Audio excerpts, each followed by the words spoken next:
नमस्तेस्तु भगवन् विश्वेश्वराय महादेवाय त्र्यम्बकाय त्रिपुरान्तकाय त्रिकाग्निकालाय कालाग्निरुद्राय नीलकण्ठाय मृत्युञ्जयाय सर्वेश्वराय सदाशिवाय श्रीमान् महादेवाय नमः।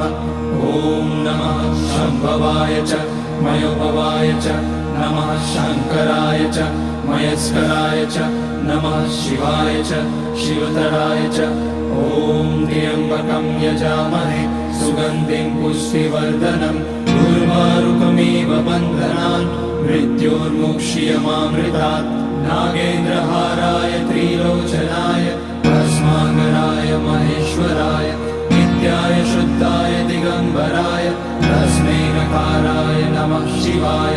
मन्दाकिनी सलिलचन्दन चर्चिताय नन्दीश्वर प्रमथनाथ महेश्वराय